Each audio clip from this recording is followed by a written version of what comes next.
Sortir des oubliettes, deux hommes injustement condamnés par l'histoire, c'est l'exercice réussi d'Alexandre Najjar dans son dernier roman basé sur une histoire vraie, Harry et Franz aux éditions Plomb. Alexandre Najjar, bonsoir. Bonsoir. L'histoire se passe donc à Paris pendant l'occupation nazie dans les années 40 à travers le regard d'un prêtre, Franz Stock, qui se retrouve au milieu de cette guerre entre deux camps, deux pays qu'il aime tant, la France et l'Allemagne. Problème, il est allemand. Oui, en fait, Franz Stock est un aumônier allemand, mais qui ne portait pas l'uniforme, qui était délégué par les nazis pour visiter les prisonniers français, notamment dans la prison du Cherche-Midi. Donc c'est quelqu'un qui était une sorte de brebis au milieu des loups et qui a su garder son intégrité, sa pureté jusqu'au bout et qui, en fait, étonnamment, aidait les prisonniers français. Donc souvent, il faisait passer des messages, il transmettait des objets divers aux prisonniers.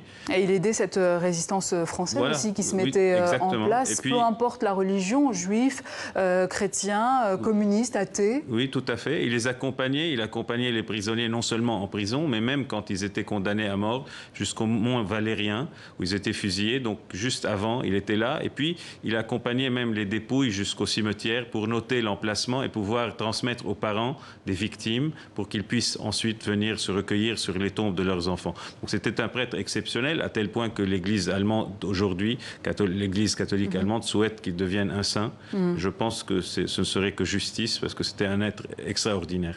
Mais ce livre, c'est aussi l'histoire de cette rencontre inattendue avec l'un des grands acteurs français de l'entre-deux-guerres, Harry Bohr. Oui. Qui est-il? Et Harry Bohr est un monstre sacré du cinéma des années 30-40. C'était un homme de théâtre, mais aussi du cinéma. Il avait commencé avec le muet, ensuite le cinéma parlant. Et c'était vraiment un acteur magnifique qui a joué dans des rôles, enfin dans des films où il a endossé le rôle du commissaire Maigret. Il a joué dans Poil de carotte, il a joué dans Beethoven. Il a joué surtout Jean Valjean dans Les Misérables. Je pense que c'est le meilleur Jean Valjean de toute l'histoire du cinéma. Et donc, étonnamment, ce personnage, donc, qui était respecté de tous, en 1942, un beau matin, lui et sa femme sont arrêtés par la Gestapo et on n'a jamais su pourquoi. Il se sont retrouvés en prison au Cherche-Midi, justement, torturés par les nazis. Et c'est là qu'il rencontre Franz Stock, qui va lui remonter le moral, le soutenir, le secourir, et puis essayer de lui donner des explications, parce qu'en fait, il lui demande à un moment donné « Mais pourquoi vous êtes là ?» Il dit « Je n'en sais rien ». Et c'est là l'absurdité de cette arrestation qui m'a interpellé. Et parce qu'il a joué le rôle d'un juif, en fait.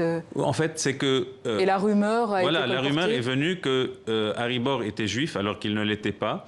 Et donc la Gestapo l'a arrêté, l'a torturé pour essayer de savoir s'il l'était ou non.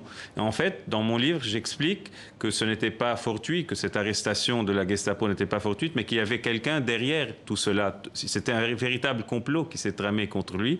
Et donc, ils ont brisé cet homme, ils ont brisé sa carrière. Et je regrette qu'un acteur aussi extraordinaire que Harry Bohr, aujourd'hui, ne soit pas tellement connu comme il devrait l'être. Et c'est peut-être ce livre veut lui rendre hommage aussi, et peut-être le sortir, comme vous l'avez dit, des oubliettes de l'histoire. Et donc c'est cette rencontre dans les geôles parisiennes du Troisième Reich entre deux hommes que tout oppose et pourtant si complices que vous racontez.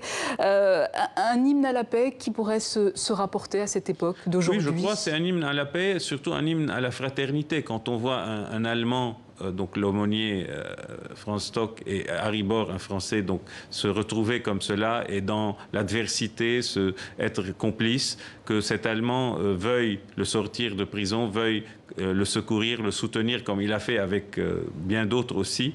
Je pense que c'est important. Et qui pourrait se rapporter à cette époque, surtout troublée aussi, oui, aujourd'hui. Voilà, nous avons besoin, je pense, de cette solidarité, surtout dans cette époque qui, étrangement, commence à ressembler à celle de la Seconde Guerre mondiale, en ce sens que les extrémismes, aussi bien en Orient qu'en Occident, deviennent de plus en plus importants. On voit bien que l'intolérance revient et on se dit qu'on n'a peut-être rien appris de l'histoire et qu'il faut à tout prix revenir sur prendre des exemples comme ça de la Seconde Guerre mondiale, de l'occupation, pour faire comprendre aux gens, notamment aux jeunes aussi, que plus jamais ça. On ne peut pas aujourd'hui, quand on voit la montée des extrémismes ici et là, c'est extrêmement dangereux. Ce n'est pas un jeu, c'est quelque chose qui est quand même dont des millions de gens ont payé le prix.